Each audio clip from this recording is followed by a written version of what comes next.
சின்ன மருமகள் சீரியலோட upcoming episode என்னென்னு பார்க்கலாம். தமிழ்செல்வி ராஜாங்கத்துக்கு உதவி செய்கிற மாதிரி உண்மையை நிரூபித்து ரொம்ப நல்ல பேர் வாங்கிட்டான்னு சாவித்ரி தாமரை தமிழ்செல்வியை பற்றி பேசிகிட்டு இருக்கிறாங்க. அந்த சமயம் தாமரை சொல்கிறாங்க, என்னம்மா இது, இந்த தமிழ்செல்வியால் பிரச்சனை பெருசாகும்னு நினச்சா ராஜாங்க மாமா அவமானப்பட்டு நிற்காத மாதிரி செஞ்சுட்டு தன்னுடைய அப்பான்னு கூட பார்க்காம செல்லப்பாண்டிய போலீஸில் மாட்டி விட்டுருக்கா. இப்படி தமிழ்செல்வி செஞ்சதால் அப்பத்தா மோகனா அத்தைன்னு எல்லாரும் தமிழ்செல்வியெல்லாம் பாராட்டி பேசிகிட்டு இருக்காங்க. இப்படியே போனால் தமிழ்செல்வி ரொம்ப நல்ல பேர் வாங்கிடுவா, சேது மாமா மனசு மாறிடுவாங்க. அதே மாதிரி ராஜாங்க மாமாவும் தமிழ்செல்வி அந்த வீட்டுக்கு கூட்டிகிட்டு வந்துடுவாங்க போல். நாம் நினைக்கிறது எதுவுமே நடக்காதாமா அப்படின்னு கேட்குறாங்க. என்ன தாமரை நீ இப்படி சொல்லிகிட்டு இருக்க? நான் ஏற்கனவே ஏற்பாடு பண்ண என் ஆள் அங்கே காலேஜில் அந்த தமிழ்செல்வி என்ன செய்கிறா, அவள் உண்மையாகவே படிக்க தான் போகிறாளான்னு ஒவ்வொன்றையும் எனக்கு ஆதாரமாக அனுப்பிட்டு இருக்கும்போது தமிழ்செல்வி என்ன பெருசாக இந்த குடும்பத்துக்குன்னு உதவி செஞ்சாலும் அந்த ஆதாரத்தை வச்சு எல்லாத்தையும் ஒன்றும் இல்லாமல் செஞ்சுருவேன். கிடைக்கிற ஆதாரம் எவ்வளோ முக்கியம்னு எனக்கு தான் தெரியும்.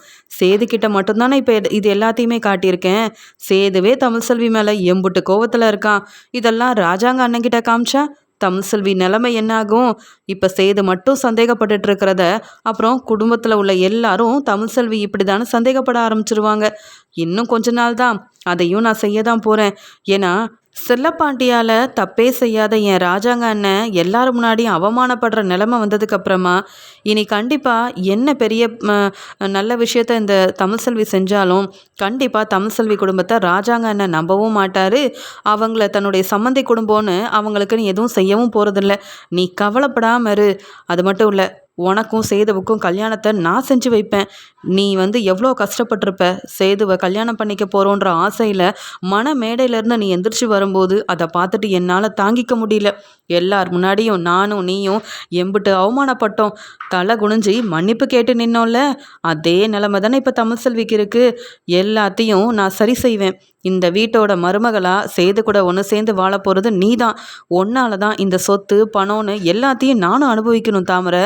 அதுக்காக நான் என்ன வேணாலும் செய்வேன். நீ கவலைப்படாமல் இரு, நான் பார்த்துக்கிறேன்னு இங்கே தாமரை இப்படி பதட்டமாக பேசுகிறத கேட்டுட்டு ஆறுதலாக கண்டிப்பாக ஏதாவது செய்யணும்னு யோசிக்கிறாங்க சாவித்ரி. வசந்தி செல்லப்பாண்டியை பார்க்கறதுக்காக போகிறாங்க. அங்கே உடனே போலீஸும், நீங்கள் யாருமா, யாரை பக்கம் வந்திருக்கீங்கன்னு கேட்க, என் வீட்டுக்காரரை பார்க்க தான். செல்லப்பாண்டி என் வீட்டுக்காரர் தான் சொல்ல, வசந்தியை பார்த்துட்டு செல்லப்பாண்டியும், என்ன வசந்தி நீ எதுக்கு இங்கே வந்த? நம்ம பொண்ணு தமிழ்செல்வி வாழ்க்கைக்காக தான் நான் உண்மையை ஒத்துக்கிட்டு அந்த குடும்பம் பெரிய குடும்பம் அவமானப்பட்டு நிற்கக்கூடாதுன்னு நான் இங்கே வந்திருக்கேன். நீங்கள் எதுக்காக என்னை பார்க்க வந்தீங்க அப்படின்னு சொல்லி கேட்க, என்ன இருந்தாலும் தமிழ்செல்வி அந்த குடும்பத்துக்கு சப்போர்ட் பண்ணியிருக்கா. ஆனால் உங்கள் நிலைமை இப்படி ஆகும்னு நான் எதிர்பார்க்கலையே. இங்கே தமிழ்செல்வி உங்களை போலீஸ்கிட்ட மாட்டி விட்டாலும் நீங்கள் செஞ்ச தப்புக்கு நீங்கள் தான் தலகுனியணும்னு நினச்சாலும் பாவம் தமிழ்செல்வி உங்களை நினச்சி சரியாக சாப்பிடக்கூட இல்லை. மாசமாக இருக்க பிள்ளை தமிழ்செல்வி எவ்வளோ கஷ்டப்படுறா தெரியுமா? தன்னுடைய அப்பாவையே இப்படி உண்மையை சொல்லி மாட்டி விட்டுட்டேனேன்னு ஒவ்வொரு நாளும் தமிழ்செல்வி ரொம்ப கஷ்டப்பட்டுட்டு இருக்கா. உங்களை பார்த்துட்டு வர சொல்லி தமிழ்செல்வி தான் அனுப்புனா அப்படின்னு சொல்லி வசந்தி கண் கலங்கி பேச, உடனே செல்லப்பாண்டியும், எது நடக்கணும்னு இருக்கோ அதுதான் நடக்குது. நீ கவலைப்படாத, நான் செஞ்ச தப்புக்கு தானே அனுபவிக்கிறேன் வசந்தி. நீ முதல்ல இங்கேருந்து கிளம்பு. தமிழ்செல்வியவும் அங்கே நம்ம வீட்டில் இருக்கிற ஒவ்வொருத்தரையும் நீ தானே நல்லபடியாக பார்த்துக்கணும். நீ ஏன் அழுதுட்டு நின்னா எப்படி வசந்தி அப்படின்னு தமிழ்செல்வி சொல்லி அங்கே செல்லப்பாண்டியை பார்க்க வந்த வசந்தி இங்கே செல்லப்பாண்டியோட நிலைமையை பார்த்து ரொம்பவே மனசு வேதனையோட அழுகிறாங்க. தமிழ்செல்வி காலேஜுக்கு கிளம்பி போகும்போது கருப்பும் பேசிக்கிட்டே போகிறாரு. உடனே தமிழ்செல்வி, என்னென்ன நான் தான் காலேஜுக்கு போகிறேன், நீங்கள் என்ன ஏன் கூட படிக்க வர மாதிரி கூடயே வந்துட்டுருக்குறீங்க அப்படின்னு கேட்கும்போது, அது வேற ஒன்றும் இல்லைம்மா, உன்னை பற்றி யாரோ தப்பாக சேதுக்கிட்ட சொல்கிறாங்க. அது மட்டும் இல்லைம்மா, பெருசாக ஆதாரத்தெல்லாம் அந்த சேது காமிச்சான். அதெல்லாம் நான் நம்பலை. இருந்தாலும் அது யாருன்னு கண்டுபிடிக்கணும்னு நினைக்கிறேன். ஏன் தெரியுமா, நீ என் தங்கச்சி தமிழ். உன்னை யாராவது தப்பாக பேசுனா அண்ணன் பார்த்துட்டு சும்மா இருப்பேனா? அதனால தான் உனக்கு துணையாக நான் வரேன். மற்றபடி அந்த சேது உன் மேலே சந்தேகப்படுறான்றதுக்காகலாம் நான் வரலை அப்படின்னு சொல்ல, அண்ணே எனக்கு உங்களை பற்றி தெரியாதா? நீங்கள் என் மேலே எம்புட்டு பாசம் வச்சுருக்கிறீங்க, குடும்பத்து மேலே எம்புட்டு அக்கறை வச்சுருக்கிறீங்கன்னு எனக்கு நல்லாவே தெரியும்ண்ணே அப்படின்னு பேசிட்டே போகும்போது ஜெனியும் வராங்க. ஜெனியும் தமிழ்செல்வியை பார்த்துட்டு, என்ன தமிழ் இவர் யாருன்னு கேட்க, என் அண்ணன் எனக்கு துணையாக வராருன்னு சொல்ல, இங்கே உடனே கருப்பு சொல்கிறாரு, ஏமா தமிழ்செல்வி இவங்க தான் உன்னுடைய ஃப்ரெண்டான்னு கேட்க, ஆமாண்ணே, நம்ம நம்ம இடத்துலேருந்து காலேஜ் போகிற வரைக்கும் நானும் ஜெனியும் தான் போவோம். ஜெனி கூட பேசிகிட்டே போனால் ரொம்ப சந்தோஷமாக இருக்கும். ஜெனி என்னை நல்லா கவனிச்சுப்பாங்க. எனக்கு முடியலனா கூட என்னை பக்கத்துலேருந்து பார்த்துக்கிறது ஜெனி தான். நான் படிக்கும்போது கூட எனக்கு துணையாக இருக்கிறாங்கன்னு தன்னுடைய ஃப்ரெண்டை விட்டு கொடுக்காம தமிழ்செல்வி பேசுகிறத பார்த்துட்டு கருப்பு சொல்கிறாரு, ஏம்மா நீயும் தமிழ்செல்வி மாதிரியே நல்ல பிள்ளையாக தான் இருக்க. நான் ஒன்று சொல்கிறேனேன்னு தப்பாக நினைக்காதம்மா. தமிழ் காலேஜில் என்ன செய்யுது, யார்கிட்ட பேசுதுன்னு யாரோ பார்த்து அதை இந்த சேதுக்கிட்ட சொல்லிகிட்டு இருக்காங்கன்னு நினைக்கிறேன். நீ தாம்மா அதெல்லாம் கவனிச்சிக்கணும். தமிழ்செல்வி பாவம், ஒன்றுமே தெரியாது. ஆனால் வேணும்னே யாரே திட்டம் போட்டு செய்கிற மாதிரி இருக்குமா. நீ தமிழ்செல்வியை நல்லா பார்த்துக்கிறதா ஜெனி தமிழ்செல்வி சொல்கிறாள். அதனால தான் நீங்கள் 2 பேரும் நல்லா படிக்கணும். ஆனால் உங்களுக்கு பிரச்சனை செய்கிற மாதிரி யாரையாவது பார்த்தா சும்மா விடாதீங்க. தமிழ், அதான் உன் ஃப்ரெண்டு வராங்கல்ல, நீ போயிட்டு வாமா, நான் பார்த்துக்கிறேன் அப்படின்னு சொல்லிட்டு கருப்பு அங்கேருந்து கிளம்ப, உடனே ஜெனி யோசிக்கிறாங்க, என்னது இது, நாங்கள் என்ன பேசுகிறோன்னு கவனிக்கிறதுக்கு அதுவும் காலேஜில் ஆள் இருக்காங்களா, அது யாருன்னு கண்டுபிடிச்சாகணுமே அப்படின்ற மாதிரி ஜெனி யோசிச்சுட்டு 2 பேரும் இங்கே காலேஜுக்கும் கிளம்பி போகிறாங்க. தமிழ்செல்வி எப்பயும் போல் கேன்டீனில் சாப்பிட போகிறாங்க.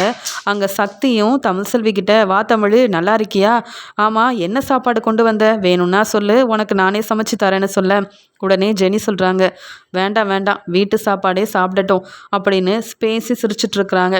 அந்த சமயம் அதே மாதிரி அங்கே சாவித்திரி ஏற்பாடு பண்ண அந்த அம்மாவும் வந்து தன்னுடைய ஃபோனில் ஆதாரத்தை எடுத்துகிட்ருக்குறாங்க.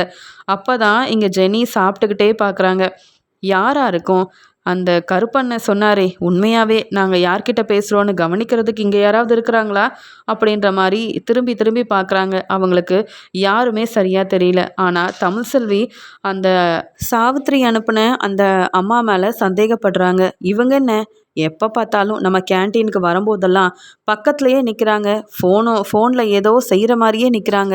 அது மட்டும் இல்லாமல் ஃபோனில் இவங்க பேசின மாதிரி தெரியலையே, ஏதோ இவங்க ஆதாரத்தை எடுக்கிற மாதிரிலாம் இருக்குது அப்படின்னு தமிழ்செல்வி சந்தேகப்படுறாங்க.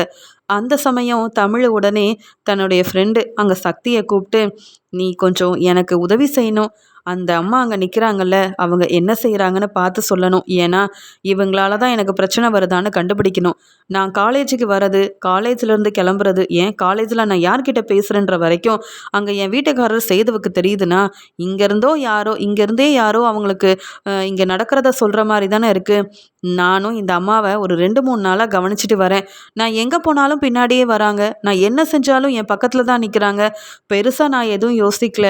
ஆனால் இப்போ தான் எனக்கு கருப்பண்ணை சொல்ல தான் புரியுது அப்படின்னு சொன்ன உடனே, தமிழ் நீ ஏன் கவலைப்படுற, இது நம்ம காலேஜ், நீ யாரை பார்த்தும் பயப்படக்கூடாது, எதுக்கும் பதட்டமாகக்கூடாது, நான் இருக்கேன்ல, நீ முதல்ல சாப்பிடு, நான் பார்த்துக்கிறேன், நீ வேற மாசமாக இருக்க, நீ எதை பற்றியும் கவலைப்படாத, நிம்மதியாக இரு, நீ சொல்ல வேண்டியதை சொல்லிட்டல அப்படின்னு சக்தியும் ஒன்றும் தெரியாத மாதிரி அங்கே போக, அங்கே சக்தி வரதை கவனிக்காத அந்த அம்மா எப்பயும் போல் இங்கே வந்து தமிழ்செல்வி என்ன செய்கிறாங்கன்னு பார்த்துட்டு இருக்கும்போது அங்கே அவங்களோட ஃபோனை சக்தி வாங்கிடுறாரு. வாங்கின உடனே, என்ன தம்பி தேவையில்லாத வேலையை செய்கிறீங்க, என் ஃபோனை எதுக்கு நீங்கள் வாங்குறீங்கன்னு கேட்க, அக்கா நான் வேணும்னே செய்யலை, நீங்கள் தான் தேவையில்லாத பிரச்சனையை செய்கிறீங்க. உங்கள் ஃபோனில் தமிழ்செல்வியோட இந்த தேவையில்லாத ஆதாரம்லாம் ஏன் இருக்குது, தமிழ்செல்வி என்ன செய்கிறாங்கன்னு ஆதாரம் எடுக்க வேண்டிய அவசியம் என்ன, ஏற்கனவே தமிழ்செல்வி உங்கள் மேலே சந்தேகப்பட்டா, இப்போ இது சரியாக எனக்கு தெரிய வந்துருச்சு, தமிழ் இங்கே வா அப்படின்னு சொல்லி கூப்பிட, உடனே தமிழ்செல்வி ஜெனின்னு எல்லாரும் அங்கே போகிறாங்க. அந்த சமயம் வசமாக மாட்டிக்கிறாங்க சாவித்திரி அனுப்புன அந்த அம்மாவும். ஜெனி அவங்க ஃபோனை வாங்கி பார்க்க, தமிழ் நீயும் உங்கள் கருப்பண்ணனும் சந்தேகப்பட்டது சரியாக தான் இருக்குது, இங்கே பாரேன், நீ இவ்வளோ நேரம் சக்திக்கிட்ட பேசிகிட்டு இருந்த எல்லா ஆதாரமும் இதில் இருக்குது, அப்போ இவங்க தான் யாருக்கும் அனுப்புகிறாங்க போல், சொல்லப்போனால் உங்கள் வீட்டுக்காரர் சேதுக்கு இப்படி இந்த ஆதாரத்தை இவங்க அனுப்பியிருப்பாங்களோ அப்படின்னு கேட்க, கோவமாக இருந்த தமிழ்செல்வி அந்த அம்மாவை பலார்னு வெளுத்து வாங்குறாங்க. உண்மையை சொல்லுங்கள், நீங்கள் இங்கே வேலை பார்க்க வந்தீங்களா, இல்லை நான் என்ன செய்கிறேன்னு பார்த்து அங்கே என்னை மாட்டி விடுறதுக்காக வந்தீங்களா, நான் என்னங்க தப்பு செஞ்சேன் நீங்கள் ஏன் பின்னாடியே வந்து ஆதாரம் எடுக்கிறதுக்கு, சொல்லப்போனால் காலேஜில் படிக்க வர எல்லாரும் கொஞ்சமாவது சாப்பிட்ற நேரமாவது சிரித்து பேசுகிறது எல்லாரும் இங்கே நடக்கிற ஒன்று தானே, ஆனால் அதை மற்றவங்க தப்பாக நினைக்கிற மாதிரி நீங்கள் செய்கிறீங்கல்ல, அதுதான் பெரிய தப்பு. இப்போ உண்மையை சொல்லுங்கள், இந்த மாதிரி ஆதாரத்தை சேதுக்கு அனுப்புறதை நீங்கள் தானான்னு கேட்க, சேதுவா அவருக்கெல்லாம் நான் ஏதோ அனுப்பலையே, நீ ஏதோ தப்பாக புரிஞ்சுக்கிட்டு பேசுகிற தமிழ்செல்வி அப்படின்னு கேட்க, நான் தப்பாக புரிஞ்சுட்டு பேசுகிறேன், நீ செய்கிறது தான் எல்லாமே தப்பு. அப்போ இந்த ஆதாரத்தை யாருக்கு அனுப்புனேன், உண்மையை சொல்கிறியா இல்லையான்னு கேட்கும்போது, அதுவா வேற ஒன்றும் இல்லை, நான் எந்த தப்பும் செய்யலை அப்படின்னு சமாளிக்கிறாங்க. நீ இப்படியே சொன்னால் சரிப்பட்டு வரமாட்ட, உன்னெல்லாம் வசமாக போலீஸில் மாட்டி விடணும். அது மட்டும் இல்லை, நிம்மதியாக படிக்க கூட விட மாட்டேங்கிற, யார் என்ன செய்கிறாங்கன்னு தெரியாமல் நானே இங்கே யாராவது என்னை என்ன செய்கிறாங்கன்னு பார்க்குறாங்களான்னு இங்கே காலேஜில் வந்ததுலேருந்து கொஞ்சம் குழப்பத்திலேயே இருந்தேன். இப்போ நீ வசமாக மாட்டிக்கிட்ட, இனி எனக்கு எந்த குழப்பமும் இல்லை. கண்டிப்பாக சேது வீட்டில் இருக்கிற பிரச்சனை செய்கிற யாரோ தான் உன்னை அனுப்பியிருக்காங்கன்னு தெரிய வருது. அப்போ இந்த காலேஜில் நீ வேலை செய்யலையா, என்ன கவனிக்கிறதுக்காக தான் வேலை செய்கிற மாதிரி நடிச்சிட்டு இருக்கிறியா, இதை ஒரு ஆதாரம் போதும் உன்னை போலீஸில் மாட்டி விடுறதுக்கு, உண்மையை சொல்கிறியா இல்லையா அப்படின்னு கேள்வி கேட்க, ஜெனி இருந்த கோவத்தில், இந்த மாதிரி ஆளுங்களை சும்மா விடக்கூடாது தமிழ், ஏற்கனவே உன் வாழ்க்கையில் பிரச்சனை இருக்குன்னு தெரிஞ்சுக்கிட்டு மறுபடியும் உன்னையும் உன் குடும்பத்தையும் அவமானப்படுத்த இவங்க பணத்துக்காக என்ன வேணாலும் செய்வாங்க போலையே அப்படின்னு ஜெனியும் வெளுத்து வாங்குறாங்க தமிழ்செல்விக்காக. அந்த அம்மாவும் வசமாக மாட்டிக்கிட்டதால வேற வழி இல்லாமல் சாவித்திரி தான் இது எல்லாத்தையும் செய்ய சொன்னதா ஒத்துக்கிறாங்க. அது மட்டும் இல்லாமல் இதை கேட்ட தமிழ்செல்வி பேரதிர்ச்சியோட, என்ன சொல்கிறீங்க, சாவித்திரியா அப்படின்னு கேட்க, ஆமாம், சேதுவோட அத்தை தான். அவங்களுக்கு அந்த தாமரையை சேதுவுக்கு கல்யாணம் வைக்கணுன்ற ஒரு ஆசை இருக்குது. அதனால் நீங்களும் சேது தம்பியும் ஒன்று சேர்ந்து வாழக்கூடாது, உங்களை பற்றி தப்பாக பேசி எப்படியாவது உங்களையும் சேது தம்பியவும் பிரிக்கணுன்றதுக்காக ஆதாரம் கேட்டாங்க. நானும் இங்கே வேலை பார்க்குற மாதிரியே இந்த ஆதாரத்தை தினமும் கொடுத்துட்ருக்கேன். அது மட்டும் இல்லை, இதெல்லாத்தையும் சேது தம்பிக்கிட்ட காட்டினதாகவும் அவர் உங்கள் மேலே ரொம்ப கோவப்பட்டதாகவும் நான் கேள்விப்பட்டேன். அதனால தான் தினமும் நீங்கள் வரும்போது, நீங்கள் இங்கே சாப்பிடும்போது, சக்தி தம்பிக்கிட்ட பேசும்போதுன்னு எல்லா ஆதாரத்தையும் நான் யாருக்கும் தெரியாமல் எடுக்கணும்னு நினச்சேன். ஆனால் இன்னைக்கு நீங்கள் என் மேலே சந்தேகப்பட்டு நானும் உங்ககிட்ட வசமாக மாட்டிக்கிட்டேன். என்னை விட்டுருங்கம்மா, இனி இந்த காலேஜ் பக்கமே நான் வரமாட்டேன். நான் பொய் சொல்லி ஏமாத்துறத நீங்கள் போலீஸ்கிட்ட சொல்லி மாட்டி விட்டுறாதீங்க அப்படின்னு மன்னிப்பு கேட்டு அழுகிறாங்க. உடனே இங்கே சக்தி சொல்கிறாரு, தமிழ், இவங்களெல்லாம் நம்பாத, இன்னைக்கு இவங்க நாளைக்கு வேற யாரையாவது இந்த மாதிரி உங்கள் வீட்டில் உள்ள சாவித்திரி அனுப்புவாங்க. ஏற்கனவே உனக்கும் சேதுக்கும் நிறைய பிரச்சனை, இந்த மாதிரி ஆளுங்களால் இன்னும் பிரச்சனை அதிகமாகும். நீ முதல்ல இவங்களை கூட்டிகிட்டு போ, உன் மாமனார் வீட்டில் இவங்களை நிப்பாட்டி உண்மை என்னன்னு சொல்லு. அந்த சாவித்திரி என்னெல்லாம் செய்கிறாங்கன்னு உன் வீட்டில் உள்ளவங்களுக்கு தெரியட்டும். உன் மேலே தப்பு இல்லைன்னு புரிஞ்சுக்கிட்டாதான் நீ அந்த வீட்டுக்கு மருமகளாக வாழ போக முடியும், உண்மை என்னன்னு நிரூபிக்க முடியும். உன்னை பற்றி தப்பாக பேசுகிறவங்களுக்கெல்லாம் நீ சரியான பாடம் புகட்ட வேண்டாமா? இன்னைக்கு நீ உண்மையை கண்டுபிடிச்சிட்ட, ஆனால் சும்மா விடக்கூடாது தமிழ்செல்வி அப்படின்னு சக்தி சொல்ல, உடனே ஜெனியும், ஆமாம், சக்தி சொல்கிறது சரிதான், உன்னை பற்றி மற்றவங்க தப்பாக புரிஞ்சுக்கணும், தப்பாக நினைக்கணும்னு இந்த சாவித்திரின்றவங்களும் இந்த அம்மாவும் சேர்ந்து திட்டம் போட்டது மற்றவங்களுக்கு தெரிஞ்சாதானே உன் நல்ல மனசு என்னன்னு புரிய வரும். இங்கே சேதுவும் உன்னை புரிஞ்சுக்கிட்டா கண்டிப்பாக உன் வாரிசையும் ஏற்றுப்பாரு, நீயும் அந்த வீட்டுக்கு மருமகளாக போகலாம்ல.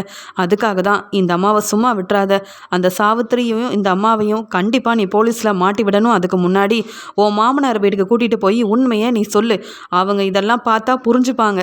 இனியும் நீ பொறுமையாக இருந்தால் சரிப்பட்டு வராது தமிழ்செல்வி, இவங்களால தான் அந்த வீட்டில் உள்ளவங்களுக்கு ஆதாரம் கிடைக்குது, அதை வச்சு அவங்க பிரச்சனை செய்யணும்னு நினைக்கிறது உனக்கு தெரிய வந்துருச்சுல. எவ்வளவோ நீ அந்த குடும்பத்துக்கு நல்லது செஞ்சுருக்க, ஏன் ஓ அப்பா மேலே தப்பு இருக்குன்னு அவரை நீ போலீஸில் மாட்டி விட்டு தப்பு செய்யாத ராஜாங்க ஐயாவுக்கு நீ நல்லது செய்யலையா? நீ இந்த உண்மையை சொன்னால் உன் மேலே தப்பு இல்லைன்னு புரிஞ்சுப்பாங்க.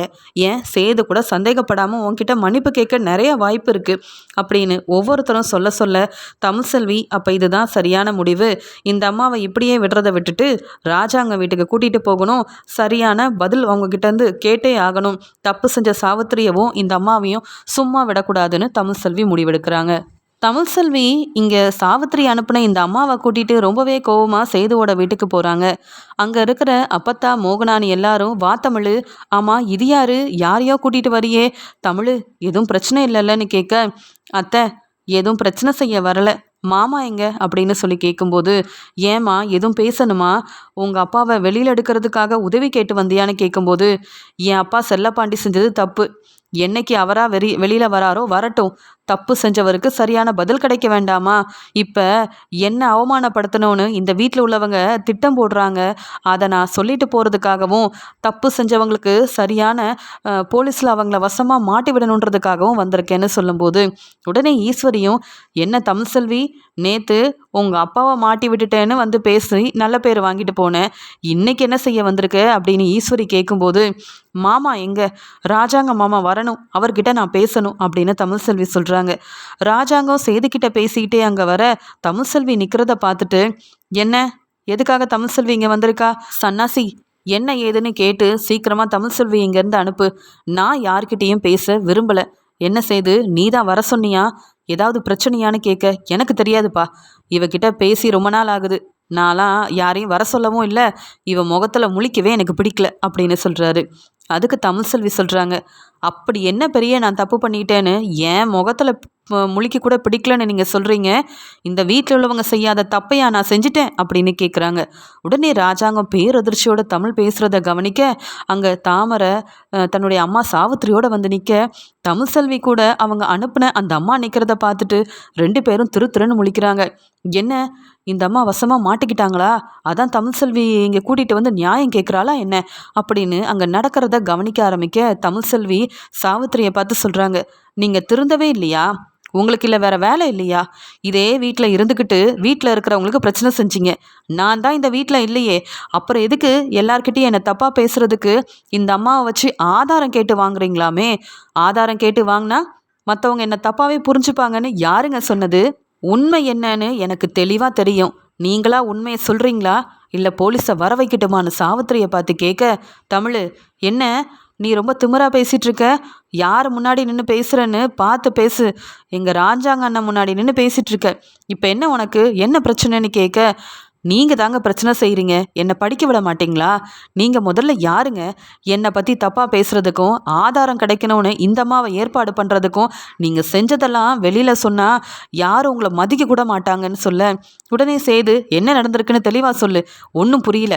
எங்கள் அப்பா சொன்னாங்கல்ல, சொல்ல வேண்டியது சொல்லிட்டு இங்கேருந்து கிளம்புன்னு அப்படின்னு திட்டுறாரு. சொல்கிறேங்க, இதில் நான் சொன்ன ஒன்றுமே இல்லை, அதான் என் கூட ஒருத்தவங்க வந்திருக்காங்கல்ல, இவங்க சொல்லுவாங்க அப்படின்னு அந்த ஏற்பாடு பண்ண அந்த அம்மாவும் அழுதுகிட்டே சேது ராஜாங்கன்னு எல்லாரும் முன்னாடியும் சொல்கிறாங்க, என்னை எல்லாரும் மன்னிச்சிருங்க, நான் வேணும்னே தப்பு பண்ணலை. தமிழ்செல்வி காலேஜில் போய் நல்லா தான் படிச்சுட்டு இருந்தாங்க. தமிழ்செல்வியும் சேதுவும் பிரியணும்னு நீங்கள் வக்கீல் நோட்டீஸ்லாம் அனுப்பியிருக்கீங்க. ஆனாலும் சேது தம்பி மனசு மாறிடக்கூடாது. தமிழ்செல்வியை பற்றி அப்பப்போ நான் தப்பாக பேசினா சேது நம்ப மாட்டான். அதுக்கான ஆதாரம் வேணும். தமிழ்செல்வி காலேஜில் யார்கிட்டலாம் பேசுகிறாங்க, என்னெல்லாம் செய்கிறாங்கன்றத ஆதாரமாக நீ தான் அனுப்பணும்னு என்கிட்ட நிறையா பணம் கொடுத்து இந்த சாவித்திரி இப்படிலாம் செய்ய சொன்னாங்க.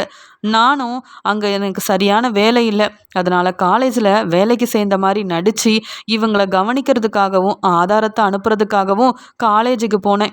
ஆனால் தமிழ்செல்வி கிட்ட வசமாக மாட்டிக்கிட்டேன். தமிழ்செல்வி நிஜமாவே ரொம்ப நல்ல பொண்ணு. அது மட்டும் இல்லாமல் தமிழ்செல்வி அங்கே நல்லா படித்து முன்னேறணும்னு நினைக்கிற பிள்ளை. அவங்கள பற்றி நடக்காததெல்லாம் சொல்லி சேது மனசை மாற்ற என்கிட்ட இருந்து ஆதாரமாக வாங்கிட்டு ஆதாரத்தெல்லாம் வாங்கின சாவித்ரி எனக்கு பணம் கொடுத்து தான் இப்படியெல்லாம் செய்ய சொன்னாங்க. தமிழ்செல்வி என்ன செய்கிறாங்க, யார்கிட்ட பேசுகிறாங்கன்னு நானும் தினமும் இந்த சாவித்திரிக்கு ஆதாரத்தை அனுப்பிட்டு இருந்தேன். அதை சேது தம்பிக்கிட்ட காட்டி அவர் தமிழ்செல்வியை கொஞ்சம் கூட புரிஞ்சிக்காம ஒன்று சேரக்கூடாதுன்னு அங்கே சேது தம்பி எப்பயுமே குழப்பத்தில் இருக்கணுன்றதுக்காக இப்படிலாம் செஞ்சாங்க. இன்றைக்கி நான் தமிழ்செல்வி கிட்ட வசமாக மாட்டிக்கிட்டேன். மன்னிப்பும் கேட்டுட்டேன். ஆனால் தமிழ்செல்வி தான் உண்மையை எல்லாருக்கும் சொல்லணும்னு என்னை இங்கே கூட்டிகிட்டு வந்துட்டாங்க. எல்லாரும் என்னை மன்னிச்சிருங்க. உங்கள் வீட்டு மருமகளை நான் அவமானப்படுத்தணும்னு நினைக்கல, அவங்கள மாட்டி விடணும்னு நினைக்கல. பணத்துக்காக சாவித்திரி சொன்னது தான் நான் செஞ்சேன்னு சாவித்திரியை வசமாக மாட்டி விட்டுறாங்க அந்த அம்மா. உடனே சேதுவும், அத்தை என்னதுன்னு கேட்க, உடனே ராஜாங்கம், என்ன சாவித்திரி என்ன செஞ்சு வச்சிருக்க? தமிழ்செல்வி படிக்க போறா, அவங்க வீட்டில் உள்ளவங்க நம்பி அனுப்புகிறாங்க. நீ யார் இந்த மாதிரி ஏற்பாடெல்லாம் செஞ்சு பணம் கொடுத்து இப்படி தமிழ்செல்வி என்ன செய்கிறான்னு பார்க்குறதுக்கு ஆள் அனுப்பியிருக்கியா? தப்பு இல்லை இதெல்லாம். நீ செஞ்ச இந்த தேவையில்லாத வேலையால் அந்த அம்மா வசமாக மாட்டிக்கிட்டாங்க. தமிழ்செல்வி இங்கே நியாயம் கேட்டு வந்து நிற்கிறா. ஏற்கனவே தமிழ்செல்வி குடும்பத்துக்கும் நம்ம குடும்பத்துக்கும் ஆகாது. ஆனால் நீ பிரச்சனையை தேவையில்லாமல் வீடு வரைக்கும் கூட்டிகிட்டு வந்திருக்க. இப்போ என்ன சொல்ல போகிற? தமிழ்செல்வி போலீஸை வர வைப்பேன்னு சொல்கிறா. அதுக்கு உன்னுடைய பதில் என்னன்னு கேட்குறாங்க. அண்ணே, இதெல்லாம் ஒரு பிரச்சனையா? இதுக்காக போலீஸ் வந்தால் நான் பதில் சொல்லணுமா? நான்லாம் யாருக்கும் பயப்பட மாட்டேன். யார் வேணாலும் வரட்டும். தமிழ்செல்வி அங்கே சக்தின்ற பையன்கிட்ட பேசுகிறா. அது மட்டும் இல்லை, சிரிச்சு சிரிச்சு பேசிகிட்டு இருக்கா. இவ ஒன்றும் காலேஜுக்கு படிக்க போகலை. இதெல்லாம் மறைக்கிறதுக்காக தமிழ்செல்வி பெருசாக இங்கே வந்து ரொம்ப நல்லவ மாதிரி நடித்து ஏமாத்துறா. நீங்கள் இதெல்லாம் நம்பிடாதீங்கண்ணே. தமிழ்செல்வி எப்படிப்பட்டவன்னு எனக்கு தெரியும். என்கிட்ட நிறைய ஆதாரம் இருக்குது, வேணும்னா காமிக்கட்டுமா? சேதுக்கிட்ட மட்டும்தான் இத்தனை நாள் இதெல்லாம் காமிச்சிட்டு இருந்தேன். இப்போ நீங்கள் பாருங்களேன் அப்படின்னு தான் ஃபோனில் இருக்கிற ஆதாரத்தெல்லாம் காமிக்கும்போது அப்பத்தான் இருந்த கோவத்தில் சாவித்திரியை பலார் பலார்னு வெளுத்து வாங்குறாங்க. இந்த வீட்டில் என் பொண்ணாக இருந்துக்கிட்டு தமிழ்செல்வியும் சேதுவும் ஒன்று சேர்ந்து வாழக்கூடாதுன்னு ஆதாரம் இருக்குன்னு காமிக்கிறியா? யாருடைய ஆதாரமும் யாருக்கும் வேண்டாம். என்ன செஞ்சு வச்சிருக்கிற நீ? ஏற்கனவே தமிழ்செல்வியை சேது தப்பாக புரிஞ்சுக்கிட்டு சந்தேகப்படுறானேன்னு நான் மனசு வேதனைப்பட்டுட்டு இருக்கேன். இதில் ராஜாங்க கிட்டாயே இப்படி பேசிகிட்டு இருக்கிறியா? ராஜாங்கம், முதல்ல உன் தங்கச்சின்னு கூட பார்க்காம இந்த சாவித்திரியை வீட்டை விட்டு வெளியில் அனுப்பு. அப்போ தான் இந்த வீட்டில் நல்லது நடக்கும், சேதுவோட வாழ்க்கையும் நல்லா இருக்கும்னு நினைக்கிறேன். என்னைக்கு இந்த சாவித்திரி வீட்டுக்குள்ளே வந்தாலோ மறுபடியும் அன்னையிலேருந்து பிரச்சனை தான் அப்படின்னு சொல்லி பேசும்போது அந்த ஆதாரத்தை தாமரை மெதுவாக காமிக்கிறாங்க இங்கே ராஜாங்கத்துக்கிட்ட. அதை பார்த்த உடனே இங்கே ராஜாங்கம் முதல்ல தமிழ்செல்வியை பார்க்குறாரு. அதுக்கப்புறம் இங்கே சேது சொல்கிறாரு, ஆமாப்பா, இதெல்லாம் அத்தையும் தாமரையும் அப்பப்போ என்கிட்ட வந்து காமிப்பாங்க. எனக்கு கூட தமிழ்செல்வி மேலே அம்புட்டு கோவம் வந்தது.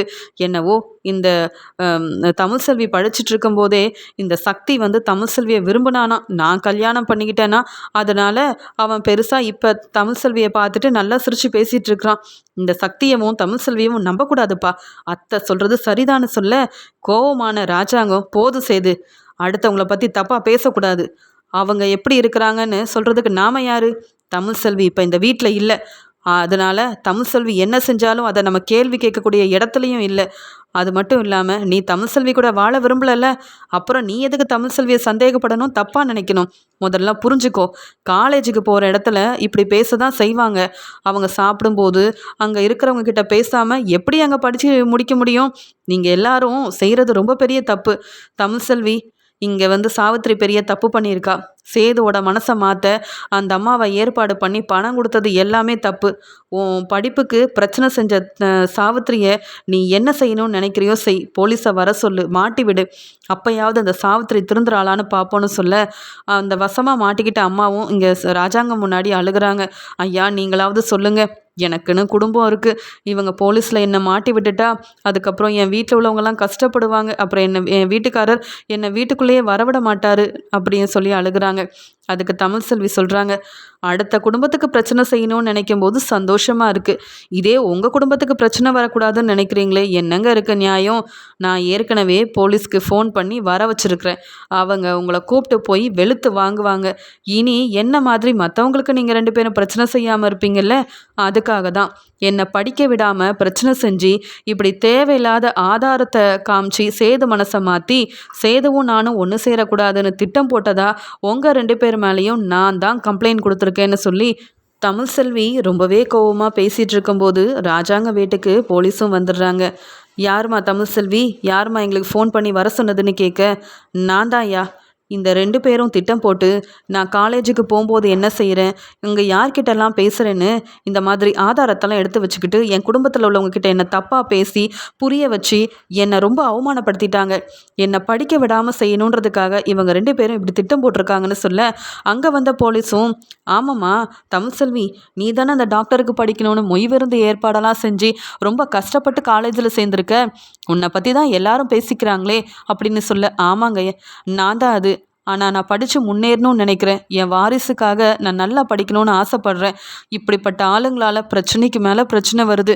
எனக்கு நீங்கள் தான் உதவி செய்யணும். இனி இவங்க 2 பேரும் என் வழியில் தலையிடவே கூடாது அப்படின்னு சாவித்திரியவும் அவங்க ஏற்பாடு பண்ண அந்த அம்மாவையும் வசமாக போலீஸ்கிட்ட மாட்டி விட்டுறாங்க தமிழ்செல்வி. உடனே அப்பத்தாவும், ஆமாங்க, இந்த சாவித்திரி என் பொண்ணு தான், ஆனால் இந்த குடும்பத்தை அவமானப்படுத்தணும்னு இவ இப்படியெல்லாம் செய்கிறா.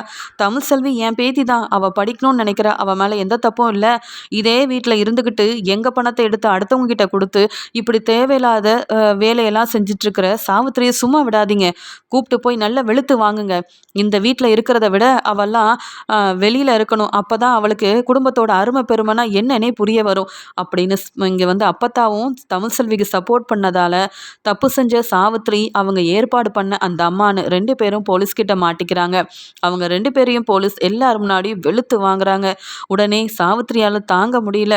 உடனே தமிழ்செல்வி கிட்ட மன்னிப்பு கேட்குறாங்க. தமிழ், நான் ஏதோ தெரிஞ்சோ தெரியாமலோ இப்படி செஞ்சிட்டேம்மா, என்னை நீ அவமானப்படுத்தாத, போதும், என்னால் தாங்க முடியல, நான் செஞ்சது பெரிய தப்பு, இந்த குடும்பத்தில் எங்கள் அண்ணன் இந்த வீட்டில் தங்க வச்சதே பெருசுன்னு அமைதியாக இருந்திருக்கணும், நான் என்னவோ நல்லது செய்கிறேன்னு நினச்சி நானே மாட்டிக்கிட்டேன், இனி உன் வழியில் வரமாட்டேன் தமிழ் செல்வி, என்னை விட்டுற சொல்லு.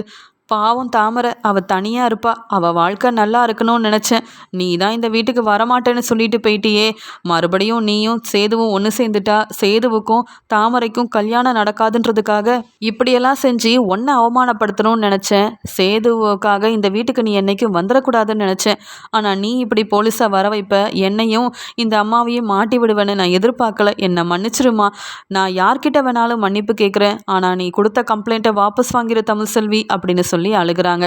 உடனே தமிழும், நீங்க செஞ்ச தப்புக்கு அனுபவிக்கணும், எங்க அப்பா இதே மாதிரி தான் தப்பு செஞ்சாரு, தப்பு செஞ்சவங்களுக்கு சரியான பதில் கிடைக்கணும்னு எங்கள் ராஜாங்க மாமாவுக்கு சப்போர்ட் பண்ணி என் அப்பாவே நான் மாட்டி விட்டேன்ல, அதே மாதிரி தான் உங்களையும் நான் கண்டிப்பாக மன்னிக்க போகிறதில்ல, நல்லா அனுபவிச்சாதான் திருந்துவீங்க, இனியும் போனால் போதுன்னு உங்களை மன்னிச்சா மறுபடியும் இதே மாதிரி தப்பு செய்வீங்க, என்ன எல்லார்கிட்டேயும் தப்பாக சொல்லி என் குடும்பத்தை அவமானப்படுத்துறதுக்கு மறுபடியும் திட்டம் போடுவீங்க, அதெல்லாம் நடக்கக்கூடாதுன்னா நான் எடுத்த முடிவு சரிதான் எனக்கு தெரியும்னு தமிழ்செல்வி தன்னுடைய முடிவில் உறுதியாக இருந்ததால் வசமாக மாட்டிக்கிட்ட சாவித்திரியவும் அங்கே சாவித்திரி ஏற்பாடு பண்ண அந்த அம்மாவையும் வெளுத்து வாங்கி போலீஸ் அங்கேருந்து ராஜாங்க வீட்டிலேருந்து கூட்டிகிட்டு போகிறாங்க. தப்பு செஞ்ச சாவித்திரிக்கு இந்த தமிழ்செல்வி செஞ்சது ரொம்பவே சரிதான் அப்படின்னு ராஜாங்க மட்டும் இல்லாமல் அப்பத்தா மோகனான்னு எல்லாரும் நினைக்கிறாங்க.